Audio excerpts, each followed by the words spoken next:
Hello everyone, आप सभी का स्वागत है मेरे चैनल वांगशन फैंडम में। चलिए आज का पार्ट स्टार्ट करते हैं। पार्ट स्टार्ट करने से पहले जो पहली बार मेरे फैन फिक्शन सुन रहा है या मेरे चैनल पे है तो प्लीज़ मेरी वीडियो को आपको अच्छी लगे तो चैनल को सब्सक्राइब कीजिएगा, और जो हर बार आता है उन्हें thank you so much and please मेरी वीडियो ज़रूर लाइक कीजिएगा। Now back to the story.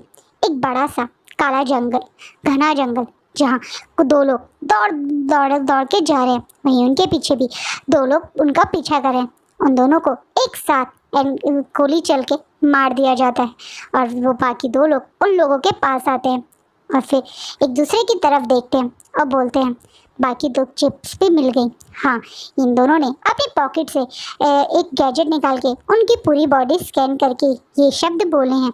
जी हाँ, इन दोनों की बॉडी में भी पहले की तरह चिप्स थी और अब इन लोगों के पास एक साथ 3 चिप्स आ गई हैं। तुरंत हमारे डेविल को इन्फॉर्म किया जाता है। वांग जी ये सुनने के बाद तुरंत उस जगह पहुंचता है अपने स्पेशल एक तरीके से महल में। चारों तरफ से कोई देखे तो एक छोटा सा कॉटेज है जो घने जंगल के बीचों बीच है। एक अबैंडन्ड सा छोटा सा हॉस्पिटल है जो शायद पहले काफ़ी ज़्यादा एक तरह से होता है ना, सिर्फ एक ग्राउंड फ्लोर के तो बड़े बड़े रूम हैं उसमें जो स्पेशली पेशेंट्स के लिए होते हैं, और दो रूम्स के पास में किसी पुराने डॉक्टर्स के कैबिन होंगे। वैसा है, ज़्यादा बड़ा हॉस्पिटल नहीं है ये, लेकिन जो उस हॉस्पिटल को अब इस घने जंगल में इस अबैंडन्ड जगह में कोई भी देखेगा तो ये सोचेगा यहाँ कोई नहीं है, कोई नहीं जानता कि ऑपरेशन थिएटर के नीचे एक पूरा का पूरा बड़ा सा बेसमेंट बनाया गया है जिसमें हर तरह की high tech security, high tech सामान लगाए गए हैं। एक रूम तो पूरी तरह से स्क्रीन से घिरा हुआ है जो बाहर इस रूम अबैंडन्ड हॉस्पिटल के चारों तरफ का एरिया कवर रखता है। ये कुछ और नहीं बल्कि हमारे डेविल का इलाका है। ये हमारे डेविल का एक तरीके से वर्क प्लेस है जहाँ पे हमारे डेविल आपको ज़रूर दिखेंगे। वहीं जब डेविल को इन्फॉर्मेशन मिलती है तो वो अपने कैबिन से निकल के अपनी टीम एरिया में जाता है जहाँ पे सारे के सारे इस बड़े से कॉन्फ्रेंस हॉल वाले एरिया में बैठे हुए हैं। वांग जी एंटर करते ही बोलता है गुड वर्क। एकदम से वांग जी के मुँह से या ये सुन लीजिए डेविल के मुँह से गुड वर्क सुन के सब लोगों के चेहरे पे स्माइल आ जाती है। उन्हीं में से आज इनका एक और टीम मेंबर आया है जिसकी वजह से इन लोगों को इन दोनों के बारे में पता चला है। तो वो पर्सन स्माइल करते हुए आगे आता है और बोलता है thank you so much devil मुझे अपनी टीम में लेने के लिए। वांग जी उस पर्सन को देखता है। इस पर्सन को देख के कोई नहीं बता सकता कि ये कहीं से भी डेविल से कम होगा। देखने में मासूम सा दिखने वाला ये ओमेगा जिसके चेहरे पे प्यारे से डिम्पल पड़े हुए हैं, ये मिंगियाओ है जो डेविल की टीम में अभी एंटर कर रहा है। वांग जी को इसका यहाँ आना तो कम पसंद आया था क्योंकि वो नहीं चाहता था कि वो यहाँ आए, लेकिन मिंजे ने स्पेशली इसे अपनी टीम में एंटर किया है और मिंजे के कहने की बात मान के ही वांग जी ने इसे एक्सेप्ट भी कर लिया है और आज इसके काम से सचमुच वांग जी इम्प्रेस है। इसलिए वांग जी उसको देख के बोलते हैं तुमने अच्छा काम किया। वो पर्सन स्माइल करते हुए देखता है और एकदम से बोलता है मैंने सिर्फ वही किया जो आपने मुझसे कहा था। वैसे शिचैन कहाँ हैं? उन्होंने भी मुझे काफ़ी हेल्प की थी, मैं उन्हें भी थैंक यू बोलना चाहता हूँ। इस बात पे सब लोग महसूस करते हैं कि हाँ वांग जी के साथ शिचैन नहीं है, डेविल के हमेशा साथ रहने वाले, साया बन के रहने वाले आज लान शिचैन डेविल के साथ क्यों नहीं है। मिंजे, शॉन्गलैन और शाओशिंचैन भी ये चीज़ नोटिस करते हैं। इस बात पे मतलब हमारे वांग जी कुछ ज़्यादा नहीं बोलते, बस इतना बोलते हैं वो एक और मिशन पे बिजी हैं। अच्छा मिंगियाओ स्माइल करके बोलता है पर असलियत में तो वो यहाँ सिर्फ और सिर्फ शिचैन को देखने आया था। शिचैन को मन ही मन पसंद करता है मिंगियाओ, और मिंगियाओ शिचैन यहाँ नहीं है सुन के उसे हर्ट भी होता है। वो चाहता था कि वो शिचैन के मुँह से भी गुड वर्क सुने, लेकिन क्या करें अभी वो यहाँ नहीं है। इस बात पे बाकी लोग वहाँ से चले जाते हैं, सिर्फ रह जाता है तो सॉन्गलैन वहाँ पे। सॉन्गलैन वांग जी का एक टाइम पे बेस्ट फ्रेंड भी था। वो वांग जी के सेम एज का है। सॉरी गाइज, मैंने आपको वांग जी की एज नहीं बताई है। इस समय वांग जी 22 ईयर ओल्ड है। जी हाँ, सिर्फ वो 22 का है। वहीं शिचैन 24 हैं और वहीं निमिंजो 25 है। सॉन्गलैन और शाओ शिनचैन भी 22 ईयर ओल्ड है। और हमारे मतलब मिंग्याओ भी 22 थे। वेंचिंग 21 है, उसका छोटा भाई 18 है। रैनी हुसैन 18 है और जैसे मैंने पहले बताया जंचा 19 है। चलिए अब स्टोरी में वापस आते हैं। आप सॉन्गलैन बोलते हैं कहाँ गए हैं शिजान का। इस बात पे वांग जी सॉन्गलैन की तरफ देखता है और बोलता है तुम्हें अच्छे से पता है वो अभी उनका वहाँ रहना भी ज़रूरी है। वांग जी, तुम्हें सचमुच में लगता है जो तुम सोच रहे हो वो सही है? हाँ, अब मैं श्योर हो चुका हूँ। मुझे अब तक सिर्फ शक था, लेकिन अब मैं श्योर हो चुका हूँ। इस बात पे सॉन्गलैन बोलता है तो तुम क्या करोगे? क्या तुम? नहीं, मैं उसे माफ़ नहीं करूँगा। उसने जो किया है उसके बाद तो मैं उसे इतनी तड़पा तड़पा के मारूंगा कि वो एक एक पल अपनी मौत के लिए तरसेगा। उसके करे हुए की सज़ा उसे ज़रूर मिलेगी। मेरी डिक्शनरी में ना पहले किसी को माफ़ करना लिखा हुआ था और ना ही अब है।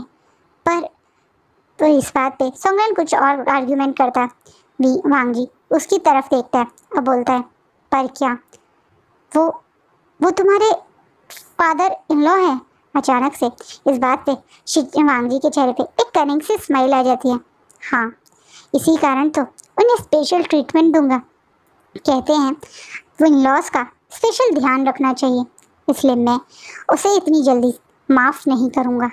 इसी बात बोलने के बाद वांग जी वहाँ से निकल जाता है। नहीं, सॉन्गलैन एकदम से सोचने लगता है कि क्या सचमुच में वांग जी जो सोच रहा है वो कर देगा?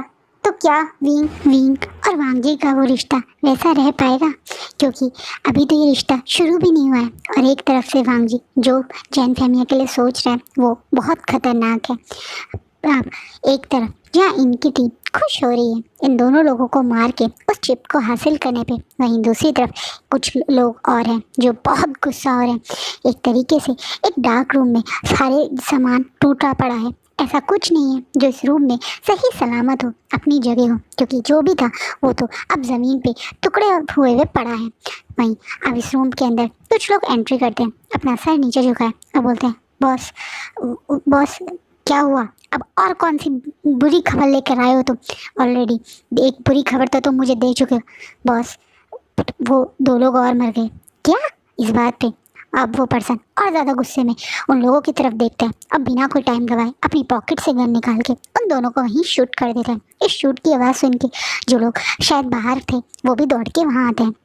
अब वो पर्सन गुस्से में बोलता है इन दोनों की डेड बॉडी को सही जगह पहुंचा दो और अभी इसी वक्त वैन रोहान और जिन गौनशान को मिलने के लिए बुलाओ। इस बात पे वो लोग वहाँ से उस 2 डेड बॉडीज़ को खींचते हुए ले जाते हैं और तुरंत जिन गौनशान और वैन रोहान को मिलने का इनविटेशन पहुँच जाता है। ना जितनी जल्दी ये इनविटेशन पहुँचा था उतनी ही जल्दी जैसे ये बुलाया गया था वो वहाँ पहुँच जाते हैं। अब एक पर्सन एक बड़े से सोफे पे बैठा हुआ है और सामने 2 लोग उस रूम में एंट्री करते हैं। अब एकदम से वैन रोहान थोड़ा गुस्से में, थोड़ा एटीट्यूड में रूम के अंदर एंट्री करता है और बोलता है क्या हो गया है तुम्हें? जब देखो अचानक से मीटिंग्स करने लगे हो। तुम्हें पता है ना हम लोगों के पीछे पुलिस पड़ी रहती है और वो नीमिंजे वो तो पूरे टाइम अपनी पुलिस ऑफिसर्स की टीम के साथ मेरे घर के आसपास रहता है।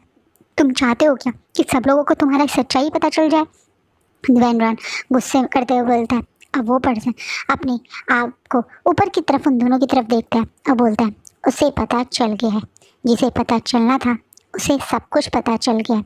तुम दोनों की लापरवाही की वजह से हम 2 और डाटा चिप्स खो चुके हैं। इस बात पे अचानक से जिन गौनशान और वैन रोहान एक दूसरे की तरफ देखते हैं। क्या?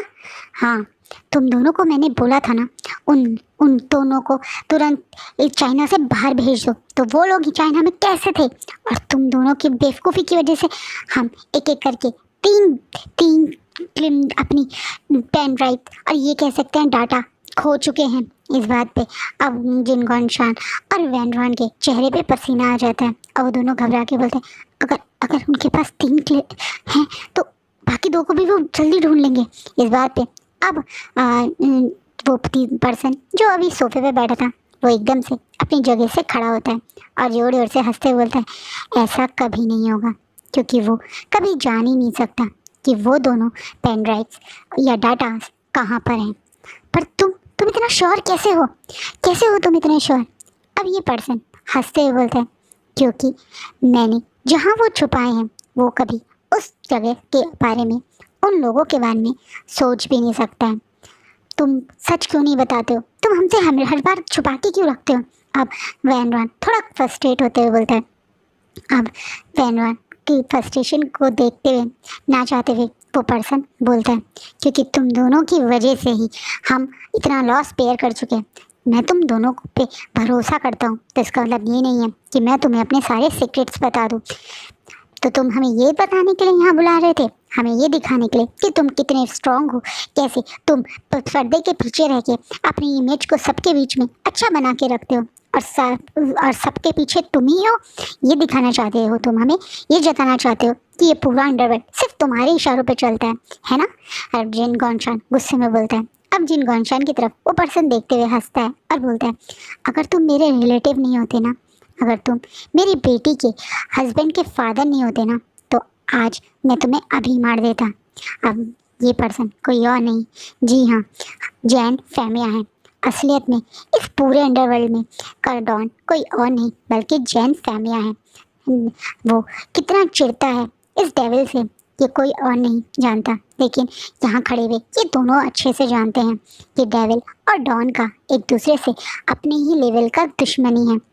माफिया में सबसे बड़ा नाम जैन फेमिया का है, लेकिन कोई उसको रियलिटी को जानता ही नहीं। जैसे डेविल बन के सबके बीच में हमारे लांग वांग जी के सच्चाई छुपी हुई है, सब उसे सिर्फ डेविल के नाम से जानते हैं, वैसे ही जैन फेमिया को सब लोग माफिया डॉन के नाम से जानते हैं। कोई नहीं जानता कि रियल में वो पर्सन कौन है। जैन फेमिया सारी दुनिया के सामने एक बहुत बड़े नामी बिजनेसमैन है, एक नामी पर्सनैलिटी कैरी करते हैं जो लोगों के सबके सामने डोनेशन देते हैं, बड़ी बड़ी उन्होंने एनजीओ खोल रखी है, पर असलियत में वो कितने गिरे हुए हैं ये तो सिर्फ यहाँ पे खड़े हुए ये दोनों लोग जानते हैं। उसकी खुद की फैमिली नहीं जानती कि ये इंसान किस लेवल का गिरा हुआ है, इस इंसान ने कितने गलत काम किए हैं, कितनी फैमिलीज बर्बाद की हैं, कितने अच्छे लोगों के साथ किस लेवल की वो कहते हैं ना दुर्गताई करी है, उन लोगों को टॉर्चर किया है, उन सब के साथ क्या क्या गलत किया है, ये सब सिर्फ यहाँ खड़े ये तीन ही जानते हैं। इसलिए जैन फेमिया का असली चेहरा जो सिर्फ इन दोनों को पता है, उसी का ये दोनों कभी कभी जैन फेमिया पर गुस्सा करके एटीट्यूड भी दिखा देते हैं, लेकिन जो चीज़ जैन फेमिया को बिल्कुल पसंद नहीं। अब जैन फेमिया गुस्से में उन दोनों की तरफ देखता है और फिर बोलता है अब चाइना का अंडरग्राउंड या ये कह दीजिए अंडरवर्ल्ड पूरी तरह से हमारे हाथ से निकलने वाला है। ये माफिया का जो हमारा राज था ये हमारे हाथ से निकलने वाला है, हम इसे अपने हाथ से नहीं जाने दे सकते, इसलिए हमें कुछ करना पड़ेगा। तो क्या सोचा है तुमने? हम तुम्हें अच्छे से जानते हैं, तुम मास्टरमाइंड हो, तुम तो किसी इंसान के 10 दिन पहले की प्लानिंग को भी समझ जाते हो, तो तुम कुछ बड़ा ही सोच के आए होंगे। क्या सोचा है तुमने? हम अकेले चाहकर भी इस डेविल को नहीं हरा सकते, इसलिए हम क्यों ना किसी ऐसे इंसान से मिल जाए जो हमारी तरह ही डेविल को अपना दुश्मन मानता है। किसकी बात कर रहे हो तुम? कौन है जो डेविल को भी हमारा दुश्मन मानता है? इस बात पे अब जैन फेमिया के चेहरे पे एक कनिंग से स्माइल आ जाती है और वो बोलते हैं मैं ली मिनहो की बात कर रहा हूँ। क्या? वो यहाँ कैसे है? तुम्हें अच्छे से पता है पूरे कोरिया का सबसे बड़ा सबसे नामी माफिया है वो। गाइस ली मिनहो मुझे बहुत पसंद है, इसलिए इस फैन फिक्शन में मैंने उनको छोटा सा गेस्ट अपीयरेंस दिया है। सो आई होप जो मेरी तरह ली मिनहो के फैन है दे विल ऑल्सो हैप्पी। चलो back to the story. Lee Minho Korea के माफिया वर्ल्ड का बहुत बड़ा नाम है। कहा जाता है कि कोरिया में जो भी चलता है वो उनकी उंगलियों पे उनके इशारों पे चलता है। इसी कारण अब जैन फेमिया उस पर्सन से हाथ मिलाने की बात कर रहे हैं। वो जानते हैं कि वो एक स्ट्रॉन्ग पर्सन को ही डेविल के अगेंस्ट में ला सकते हैं और मिनहो ही है, ली मिनहो ही है जो ऐसा कर सकते हैं। इसी कारण वो अब मतलब वैन रॉन और एक तरह से जिन रुशान के सामने ये बात कह रहे हैं, सॉरी जिन गौशान के सामने ये बात कह रहे हैं। वहीं जी ये बात सुनने के बाद इन दोनों के चेहरे पे हल्की सी खुशी आती है, क्योंकि ये जानते हैं कि ली मिनहो भी अपने आप में बहुत खतरनाक है। उसके बारे में भी इतने ही खतरनाक अफवाहें हैं जितनी डेविल के बारे में है। तो वो भी स्माइल करते हुए इस बात पे अग्री होते हैं। ये तीनों तुरंत कोरिया के लिए अपनी फ़्लाइट बुक कर देते हैं, और जैसे ही यहाँ पे इनकी फ़्लाइट बुक होती है वहाँ पे वांग जी तक ये इन्फॉर्मेशन पहुँच जाती है। वांग जी के चेहरे पे जैसे ही फ़्लाइट बुक होने की खबर आती है, एक बहुत बड़ी सी स्माइल आ जाती है, और वो तुरंत एक पर्सन को मैसेज करता है। ये वो मैसेज क्या है ये तो अभी किसी को नहीं पता, लेकिन उस मैसेज को करने के बाद वांग जी अपने ऊपर कंट्रोल नहीं कर पाता और अपनी पूरी टीम को तुरंत बुलाता है और बोलता है कि आज के आज उनकी पूरी की पूरी टीम उस जगह एक वेकेशन पे जा रही है। वांग जी अपनी टीम को एक वेकेशन पे ले जा रहा है, ये कह दे डेविल अपनी टीम को वेकेशन पे ले जा रहा है, ये उसकी टीम के लिए भी बहुत बड़ी बात है। ये डेविल तो कभी भी किसी को 2 दिन की छुट्टी ना दे, और यहाँ तो एक वेकेशन की बात हो रही है। कोई अभी डेविल के बारे में ज़्यादा जानता नहीं है, कोई कुछ समझ नहीं पाता है। खुद कभी कभी डेविल के साथ हमेशा रहने वाले नान शिचैन नहीं समझ पाते, तो बेचारे ये लोग क्या समझेंगे। लेकिन ये लोग खुशी और एक्साइटमेंट में अपने सामान को पैक करने लगते हैं। इन्हें भी पता है कि जब तक वो लोग यहाँ से बाहर हैं तो ये आराम से थोड़ा सा रिलैक्स हो सकते हैं। ऐसा नहीं इनकी टीम पागल है, इनकी टीम अपनी बाकी चीज़ों में वहाँ से भी हैंडल कर सकती है। वो लोग खुशी से जाते हैं। वहीं आज की मॉर्निंग काफ़ी स्पेशल है सबके लिए, हमारे डेविल की टीम के लिए भी, क्योंकि वो भी वेकेशंस पे जा रहे हैं। वहीं दूसरी तरफ इन मतलब जैन फेमिया, वैन रोहान और वह जिन गौशान के लिए भी, क्योंकि वो लोग आज लीमिन हो से मिलने जा रहे हैं। और वहीं वांग जी सॉरी विंग और उसकी फ्रेंड्स के लिए भी, क्योंकि आज उनका एडवेंचर ट्रिप स्टार्ट होने वाला है।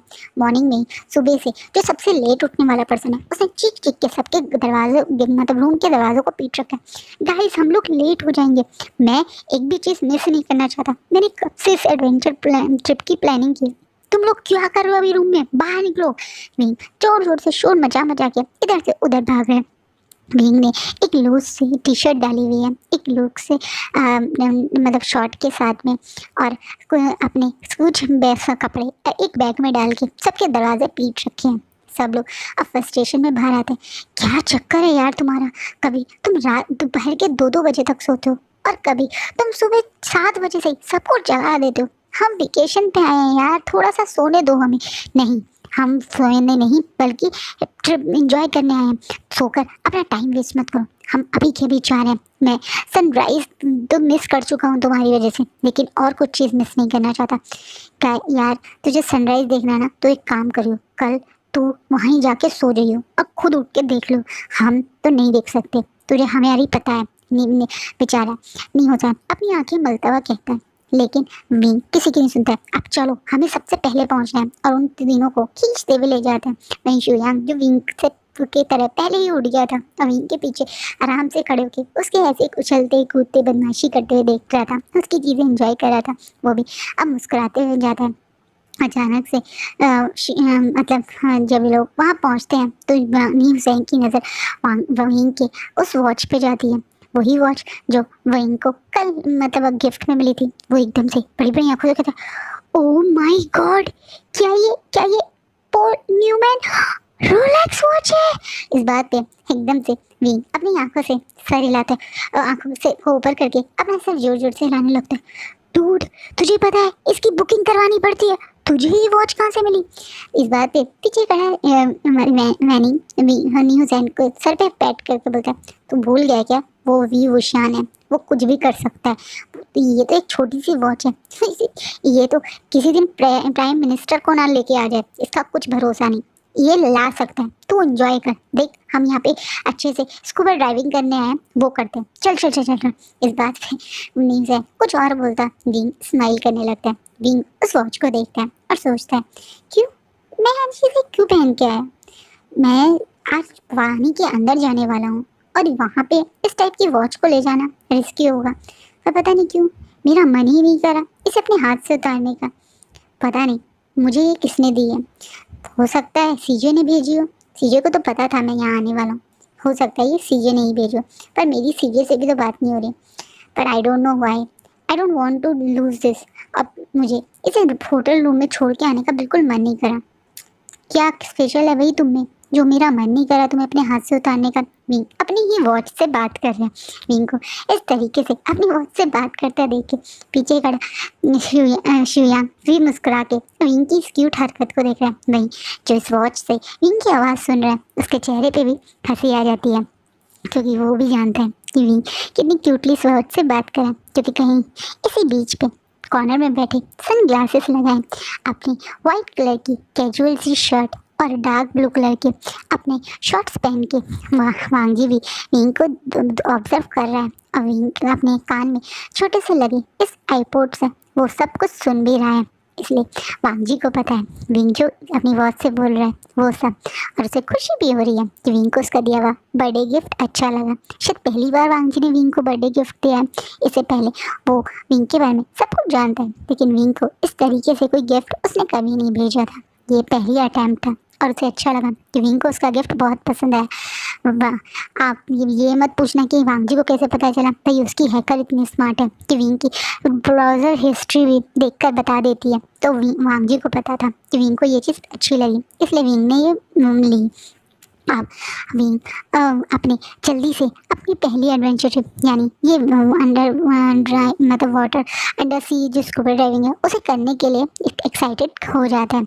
वहीं ये प्लान के अकॉर्डिंग सब कुछ हो रहा है। जहाँ एक तरफ विंग बहुत एक्साइटेड है तो वहीं बेचारा कॉर्नर पे खड़ा हुआ हमारा जंचा बहुत नर्वस हो रहा है। उसे पानी का और पानी की एक्टिविटी और पानी में जाना कुछ ज़्यादा पसंद नहीं है। वो मुँह सड़ाए हुए खड़ा है और बोल रहा है, यार तुम लोगों को करना है तो करो ना, मैं यहाँ आराम से बी साइड में बैठ के एंजॉय करूँगा। इस बात पे सब लोग एक साथ बोलते हैं नो, बट मुझे नहीं जाना।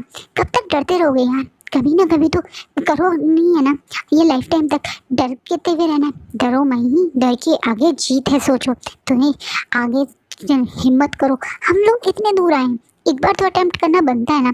सब लोग बेचारे जंचा को इंकरेज करने की कोशिश करें। बेचारा जंचा नहीं करके बार बार पीछे होके वो खड़ा हो जाता है। अब नहीं मुझसे मिलता जंचा, अगर तुम अंदर हमारे साथ नहीं जाओगे तो आई प्रॉमिस यू मैं पूरी रात बिना बाहर रुके नॉन स्टॉप गाना बजाऊंगा और तुम्हें 1 मिनट भी सोने नहीं दूंगा। अब सोच लो 15 मिनट की ये या पूरी रात जगना, क्या चूज़ करोगे तुम?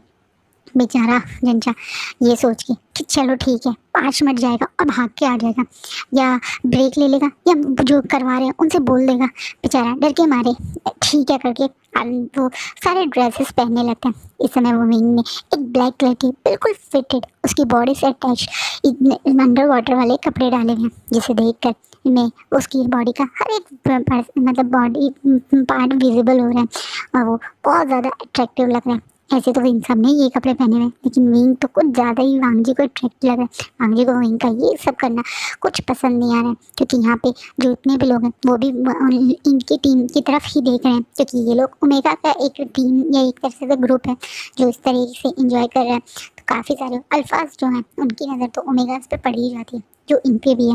वांगजी को ये सारे अल्फा भी बहुत बुरे लग रहे हैं। अगर वांगजी अपने डेवल वाले रूप में होता तो इन सब की आंखें अभी निकाल देता, लेकिन अभी वो यहाँ नॉर्मल है, इंजॉय वाले मूड में है, इसलिए वो शांत है। लेकिन शांत तो सिर्फ वो ऊपर से है, अंदर से तो कितना बड़ा ज्वालामुखी है जो फूट रहा है। उसे विंग पे बहुत गुस्सा आ रहा है। क्यों वो बाकी लोगों की तरह थोड़ा लूज कपड़े पहने, क्यों उसे बिल्कुल फिटेड पहने, क्यों वो स्विम सूट पहनने के मूड में है। और ये सारी चीज़ें उसे बहुत गुस्सा दिला रही हैं और वो विंग को ऐसा करने भी नहीं देगा। लेकिन बस अभी वो शांत है, क्योंकि उसे अपने प्लान पे चलना है। वो जो प्लान के कारण ये लोग यहाँ आए हैं, वहीं सब लोग पानी के अंदर आते हैं। जैसा डर था वैसे ही ना चाहते हुए भी बेचारा जंचा बहुत ज़्यादा नर्वस हो जाता है और उसको एक माइनर सा अटैक टाइप आ जाता है। जब किसी चीज़ को किसी इंसान को किसी चीज़ से बहुत डर लगता है तो उसे एक हल्का सा इस टाइप के अटैक्स आ जाते हैं। ये कोई बहुत सीरियस बात नहीं थी, बट ये था कि वहाँ मतलब हमारा जंचा इतना नर्वस हो गया कि वो ऑलमोस्ट डूबने ही वाला था कि सडनली उसे कोई बचा देता है। और जब ये लोग भी घबरा के वहाँ पहुँचते हैं तो देखते हैं कि बचाने वाला इंसान कोई और नहीं बल्कि वही हैंडसम मिस्टर लैन थे जो इन्हें कल मिले थे। लानी शिचन पहले जंचा को बाहर निकालते हैं, फिर उसे हेल्प करते हैं, उसे माउथ टू माउथ ब्रीथिंग देते हैं, जिससे जंचा की जब आँख खुल जाती है तो उसे यकीन नहीं होता कि क्या उसकी फर्स्ट किस इस मिस्टर लैन ने छीन ली बिना उसके परमिशन के। बेचारा जंचा जिसने आज तक कभी किसी को अपने पास नहीं आने दिया, वो अल्फा से एक स्टैंडर्ड मतलब होता है गैप बना के रखता है, और अचानक से एक इस अल्फा ने उसे ऐसे किस कर लिया। उस बेचारे को बहुत बुरा लगता है, उसे वींग पे बहुत गुस्सा आ रहा है, क्यों वींग ने उसे धमकाया, ब्लैकमेल करके उसे पानी में भिजाना। उसे डर लगता है ना पानी से, क्यों किया उसने इसके साथ ऐसा। बेचारा जंजा मन में वींग को बहुत गालियाँ दे रहा है, बहुत कर्ज कर रहा है। वहीं वींग भी जंजा को ऐसे देख के बहुत घबरा जाता है और भाग के उसे गलत, तुम ठीक हो ना, तुम ठीक हो ना जंजा। हाँ, जंजा भी सर हिलाते हैं, सब लोग को कहते हैं चलो हम लोग अभी रूम में जाते हैं। नहीं, इस बात पे मिस्टर लैन यानी लांशी चैन उन लोगों को रोकते बोलते हैं कि कोई नहीं, आप लोग एंजॉय करो, अभी और बहुत सारी एक्टिविटीज़ होंगी, आज पूरा दिन वाटर एक्टिविटीज़ ही होंगी, तो आप वो सब एंजॉय करो, मैं जंजा को रूम में ले जाता हूँ। नहीं, वो मेरा भाई है, मैं लेके जाऊँगा। नहीं, थोड़ा सा गुस्सा होते हुए बोलता है। इस बात पे सुयांग जो है तो वांगजी की टीम में, वो बोलते हैं सही तो कह रहे हैं, ये मुझे एक जेन्युइन पर्सन लग रहे हैं, ये जंजा को उसके रूम तक छोड़ देंगे ना, हमें वैसे भी जंजा को परेशान नहीं करना चाहिए। जंजा तुम जाओ आराम से रेस्ट कर लो, अब तुम्हें कोई फोर्स नहीं करेगा किसी भी वाटर एक्टिविटी में पार्ट लेने के लिए, हम थोड़ी देर में फ्री होते ही तुम्हारे पास आएंगे। वैसे भी नहीं, 2-3 एक्टिविटी तो हैं, उसके बाद हम लोग भी फ्री हो जाएंगे, हम सब लोग एक साथ लंच कर लेंगे। जाने दो तुम जंजा को, देखो हम इतनी दूर आए हैं तो तुम ये चांस मिस करना चाहते हो क्या। नहीं, का मन तो नहीं करा कि वो अपने भाई को ऐसे किसी के साथ भेज दे, लेकिन वो क्या करे, उसे सचमुच में इन एक्टिविटीज़ को पार्ट लेना, विंग को इन सब चीज़ों में पार्ट लेना। विंग एक वो ऐसा पर्सन जो एडवेंचर्स नई नई चीज़ें अटैम्प्ट करने में बहुत ज़्यादा खुश रहता है, तो उसे वो सब चीज़ें करनी है। वो इसलिए बेचारा अपने भाई को ना चाहते हुए बेमन से वहाँ से भेज देता है। वही नहीं, अब सेकंड एक्टिविटी के लिए चेंज करके चला जाता है। अभी एक तरीके से वो होता है ना वाटर स्कूटर टाइप, उसमें विंग उसे ड्राइव करना चाहता है, वो उसमें मतलब उस वाली एक्टिविटी में जाना चाहता है। इसलिए वो अभी ब्लैक कपड़ों को चेंज करने के लिए आपने मतलब हाँ जो आप लोगों में से कोई अगर बीच पे गया हो तो बीच में एक चेंजिंग रूम्स होते हैं, बड़े बड़े बीच, और अगर आप इंटरनेशनल लेवल पे गए हो तो वहाँ पे एक चेंजिंग रूम होता है, एक शावर टाइप का रूम्स होते हैं जहाँ पे आप शावर लेके अपने कपड़े भी चेंज कर सकते हो। बड़े टाइप के रेस्ट रूम्स होते हैं, इनमें मतलब एक अच्छे लेवल वाले होते हैं, वहाँ पे आप एक नॉर्मल होटल रूम्स से भी जैसे ही होते हैं, तो वहाँ उन्हीं के उस टाइप के रेस्ट रूम में चला जाता है अपने कपड़े चेंज करने। वहीं पीछे पीछे वो कोई और था जो विंग के पीछे जा रहा है। ये ओमेगा वाला रेस्ट रूम था, लेकिन ये एक अल्फा है और इसके सराउंडिंग के लोग इस चीज़ को मतलब जिस रेस्ट रूम में विंग गए हैं उस रेस्ट रूम के चारों तरफ कवर कर लेते हैं ताकि कोई और अब इस रेस्ट रूम में ना जाए। वहीं विंग बड़े आराम से चेंज करने के लिए वहाँ एंटर करता है बिना ये सोचे कि कोई फॉलो करते हुए इस रेस्ट रूम में आ चुका है। वहीं बेचारा विंग बड़े आराम से, ये क्योंकि उसे लगता है ओमेगा का ही है, तो आराम से अपने उस टाइट से फिटेड सूट यानी अपने स्विम सूट की पीछे से जिप खोलने लगता है। तभी अचानक से उसे महसूस होता है कि कोई है पीछे। इस अकेले खाली रेस्टरूम में उसे किसी के कदमों की आवाज़ होती है, तो वो अचानक से पीछे मुड़ के देखता है तो वहाँ पे एक पर्सन खड़ा है, लेकिन उस पर्सन ने ब्लैक कलर की ऊपर से लेके नीचे तक खुद को कवर करा हुआ है और फेस पे वही सिल्वर कलर का बड़ा सा डेविल वाला मास्क लगा रखा है। इस हमले में एक पर्सन को यहाँ देख के काफ़ी शॉक हो जाता है। वो बोलता है कौन हो तुम? ओके, तुम अगर ओमेगा हो तो अंदर दूसरे रेस्टरूम हैं वहाँ जाओ, मेरे रेस्टरूम का डोर क्यों खोल लो? भी थोड़ा नर्वस होते हुए बोलता है। वहीं वो पर्सन अब एंटर करता है और पीछे से उस डोर को बंद कर देता है। विंग और उस पर्सन के बीच में अब हल्का सा गैप है, तो विंग पहचान जाता है ये कोई ओमेगा नहीं बल्कि कोई अल्फा है।